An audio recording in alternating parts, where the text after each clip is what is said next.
ಧ್ವನಿ ಎತ್ತಿದ್ದು ಈ ರಾಜ್ಯದ 1,24,00,000 ತಾಯಂದಿರ ಪರವಾಗಿ ನಾವು ಧ್ವನಿಯನ್ನು ಎತ್ತಿದ್ವಿ. ಆ ಮಹಿಳೆಯರಿಗೆ ಸಿಗಬೇಕಾಗಿರ್ತಕ್ಕಂಥ ದುಡ್ಡನ್ನು ಕೊಡಿಸ್ಲಿಕ್ಕೆ ನಾವು ಧ್ವನಿ ಎತ್ತಿದ್ವಿ. ಆದರೆ ಸದನದ ಒಳಗಡೆ ಹೊಸ ರೀತಿ ತೆಗೆದುಕೊಂಡು ಹೋಗತಕ್ಕಂಥ ಪ್ರಯತ್ನವನ್ನು ಸಚಿವರು ಮಾಡಿದ್ದಾರೆ. ಸಚಿವರನ್ನಾದ್ಮೇಲೆ ಅದಕ್ಕೆ ಯಾವುದೂ ಇರಲ್ಲ, ಪುರುಷರು ಇರ್ಬೋದು, ಮಹಿಳೆಯರು ಇರ್ಬೋದು, ಯಾರು ಇರ್ಬೋದು.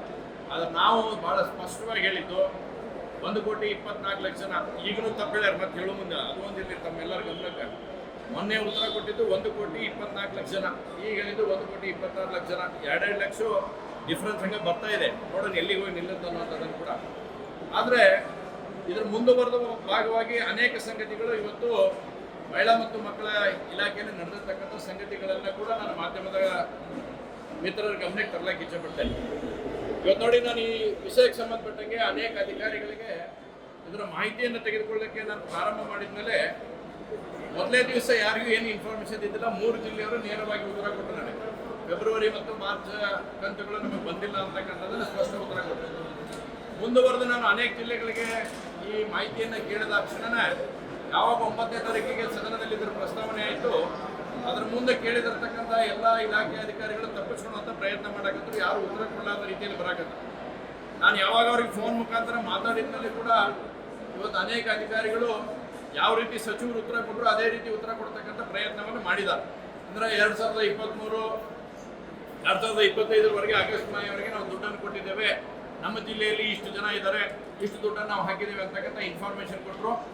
ಅವ್ರಿಗೂ ಕೂಡ ನಾನು ಸ್ಪಷ್ಟವಾಗಿ ಕೇಳಿದ್ದೆ, ಫೆಬ್ರವರಿ ಮತ್ತು ಮಾರ್ಚ್ 2025 ದುಡ್ಡು ಹಾಕಿರೋ ಇಲ್ಲೋ ಅಂತಕ್ಕಂಥದ್ದನ್ನು ಅಷ್ಟೇ ಉತ್ತರ ಕೊಡಿ, ಇನ್ನೇನು ಉಳಿದಿದ್ದು ನನಗೆ ಬೇಡ ಅಂತ ಹೇಳಿದ್ರು ಕೂಡ ಬೇರೆ ರೀತಿ ಉತ್ತರವನ್ನು ಕೊಟ್ಟರು. ತದನಂತರ ನಾನು ಎಲ್ಲ ಡಿಗಳಿಗೆ ಮಾತಾಡಿ ವಿಷಯವನ್ನು ಮನವರಿಕೆ ಮಾಡಿದ್ದಾರೆ. ಮನವರಿಕೆ ಮಾಡಿ ನೀವ್ಯಾಕಪ್ಪ ಇದ್ರಾಗ ಸಿಕ್ಕೊಂಡು ಒದ್ದಾಡಕ್ಕೆ ಹೋಗಿರಿ, ದಯವಿಟ್ಟು ಇನ್ಫಾರ್ಮೇಷನ್ ಕೊಡ್ರಿ ಅಂದಾಗ ನಾನು ನಿಮಗೆ ವಿತ್ ಪ್ರೂಫ್ ಕೊಡ್ತೀನಿ. 2-3 ಜಿಲ್ಲೆದು ಮೊದಲು ಕೊಟ್ಟಿರ್ತಕ್ಕಂಥ ಉತ್ತರ ಏನಿತ್ತು, ತದನಂತರ ಬಂದಿರತಕ್ಕಂಥ ಉತ್ತರ ಅವರು ಸ್ಪಷ್ಟವಾಗಿ ಕೊಟ್ಟರು.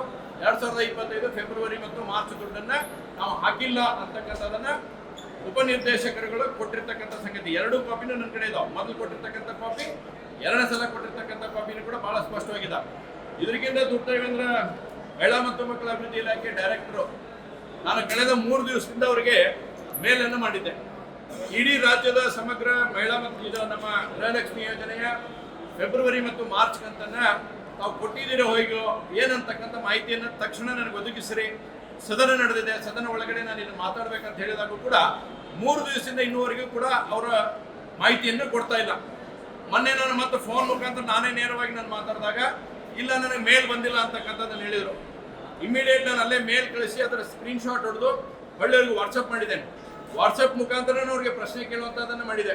ಆದರೆ ಸ್ಟಿಲ್ ಡೇಟ್ ಸ್ಟಿಲ್ ಟೈಮ್ ಈವರೆಗೂ ಕೂಡ ಅವರು ಮಾಹಿತಿಯನ್ನು ಕೊಟ್ಟಿಲ್ಲ.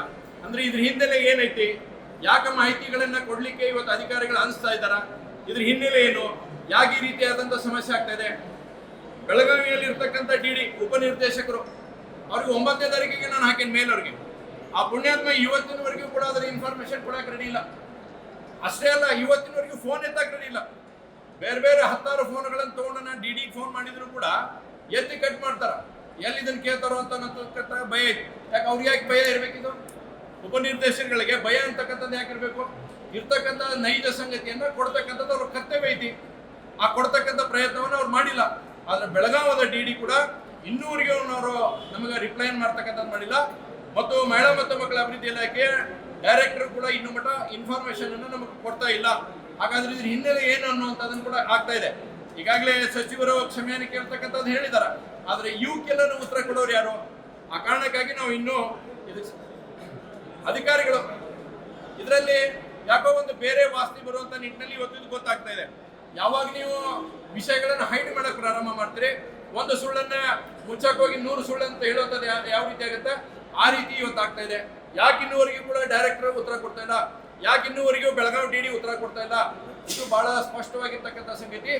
ಈಗೂ ನಾನು ಮಾಧ್ಯಮದ ಮುಖಾಂತರ ಅವರಿಗೆ ವಿನಂತಿ ಮಾಡ್ತೇನೆ, ಇನ್ನೂ ಸದನ ನಡೆದಿದೆ, ತಕ್ಷಣ ಈಗಾದರೂ ಕೂಡ ಇದಕ್ಕೆ ಸಂಬಂಧಪಟ್ಟಿರ್ತಕ್ಕಂಥ ಮಾಹಿತಿಗಳನ್ನು ಕೊಡಬೇಕು. ಇವತ್ತೊಬ್ಬ ಶಾಸಕನಾಗಿ ನಾನು ಕೇಳಿದ ಮೇಲೆ ಕೂಡ ನಿಮಗೆ ಮಾಹಿತಿ ಕೊಡಲ್ಲ ಅಂದರೆ ಈ ರಾಜ್ಯದ 7 ಕೋಟಿ ಜನರಿಗೆ ಏನು ಉತ್ತರ ಕೊಡ್ತೀರಿ ನೀವು?